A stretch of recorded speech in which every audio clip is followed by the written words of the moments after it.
সুন্দরবনে ইদানিং দস্যুবৃত্তি আবার নতুন করে বৃদ্ধি পাচ্ছে। আমাদের প্রশাসনকে সহযোগিতা করতে হবে এবং আপনাদেরকে বলবো শুধু সংবাদ সংগ্রহ করলে হবে না, আপনাদেরকে আন্তরিকভাবে এই জনপদের একজন মানুষ হিসেবে ভূমিকা রাখতে হবে যে কোন পরিবারের কে এই দস্যুবৃত্তির সাথে যুক্ত হচ্ছে, তাকে গোয়েন্দা নজরদারিতে নিয়ে আসতে হবে এবং আইন শৃঙ্খলা রক্ষাকারী বাহিনীকে তাদেরকে গ্রেপ্তার করতে হবে। গোয়েন্দা নজরদারির মাধ্যমে এগুলোকে আইনের আওতায় নিয়ে আসতে হবে। ইতিপূর্বে আপনারা জানেন বিগত সরকার কিন্তু এই সুন্দরবন দস্যুমুক্ত করার জন্য অনেক পদক্ষেপ নিয়েছিল। তারা তাদেরকে পুনর্বাসন করেছে, বিভিন্ন ধরনের ভাতা, সুযোগ সুবিধা, এমনকি চাকরি পদক দিয়েছে। তারপরেও কিন্তু আমরা নির্মূল করতে পারিনি। এখনো নতুন করে আবার মাথাছাড়া দিয়ে হচ্ছে এবং এই যে একটা বন্ধ গেল, বিশেষ করে নির্বাচনকে সামনে রেখে আমি আজকে সকালে কামাল সাহেবের সাথে কথা হয়েছে, দুবলাচরের যিনি সভাপতি, উনি বললেন যে না, নতুন করে আবার আতঙ্ক আছে জেলেরা, কখন দস্যু আক্রমণ করে।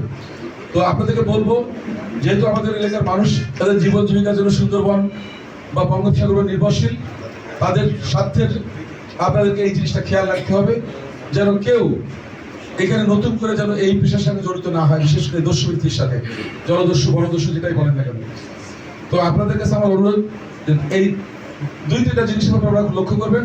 আর ইনশাল্লাহ আগামীতে আমাদের সমাজে যে অসংগতিগুলো আছে, আমাদের যে উন্নয়ন পরিকল্পনা আছে, অবকাঠামো ব্যাপারগুলো আছে, সেগুলো আমরা তুলে ধরবেন। বিশেষ করে এই মোংলা নদীর উপরে ঝুলন্ত সেতু নির্মাণ করার জন্য বর্তমানে যে প্রক্রিয়া আছে, সেই প্রক্রিয়াকে যে কোনো মূল্যে আমাদের এগিয়ে নিতে হবে এবং এটাকে সুন্দরভাবে একটা সমাপ্তি করতে হবে। নদী সুরক্ষা পাশাপাশি আমাদের যে যাতায়াতের যে সুযোগ, সেটা কিন্তু করতে হবে। দেখেন প্রেস ক্লাবের কাছে আমি দুটো জিনিস দাবি করবো। একটা হচ্ছে মাদক বিরোধী যে আমাদের যে কর্মকাণ্ডগুলো আছে, সেগুলোকে তুলে ধরতে হবে এবং যে কোনো মূল্যে মাদককে নির্মূল করতে হবে। এই ব্যাপারে কোনো ছাড় নেই, কারণ মাদক ভয়ানক ক্ষতিকর একটা জিনিস এবং আমাদের সমাজের জন্য এটা ভয়ানক একটা আত্মঘাতী জিনিস, আমাদের প্রজন্মকে ধ্বংস করে দিবে। আমরা যত পরিকল্পনা করি, যাই করি না কেন, যদি মাদক সয়লাভ হয় তাহলে কখনোই আমাদের সমাজে ঘুরে দাঁড়াতে পারবে না, আমাদের নতুন প্রজন্ম কখনোই আলো দিশা পাবে না। সুতরাং এই ব্যাপারে আমি কঠোর থাকবো, আমি কখনোই মাদককে প্রশ্রয় দিব না এবং আপনাদেরকে বলবো যে আপনারা আপনাদের স্বার্থে, এই জনপদের স্বার্থে, যেহেতু আপনারা কলম সৈনিক, আপনারা তুলে আনতে পারেন, সঠিক তথ্য তুলে ধরবেন যাতে প্রশাসনও সেইভাবে পদক্ষেপ নিতে পারে এবং আমরা সবাই মিলে মাদককে নির্মূল করবো। এটা হচ্ছে আমার প্রথম কমিটমেন্ট। দ্বিতীয়ত, আমাদের জনপদের অনেক সীমাবদ্ধতা আছে, বিশেষ করে এই জনপদটা জলবায়ু পরিবর্তনের একটা মারাত্মক ভিকটিম। আমাদের এখানে ক্লাইমেট ভিকটিম আছে, এদের দিকে আপনাদের লক্ষ্য রাখতে হবে যাতে এই মানুষগুলোকে আমরা বিকল্প কর্মসংস্থান দিতে পারি।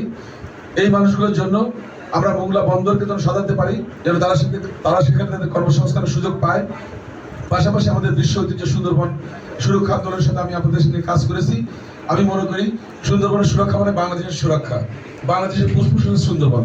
এই ফুসফুসকে যে কোনো মূল্যে আমাদের রক্ষা করতে হবে। কিছু কুচক্রী বুঝে না বুঝে তারা সুন্দরবনের প্রতি বিভিন্নভাবে অবিচার করছে। আমরা চাই আগামীতে সুন্দরবনের যে নাশকতামূলক কাজগুলো হচ্ছে, বিষ দিয়ে মাছ শিকার, বাঘ হরিণ শিকার বা অবৈধ অনুপ্রবেশ, এইগুলো ব্যাপারে আপনারা সোচ্চার থাকবেন।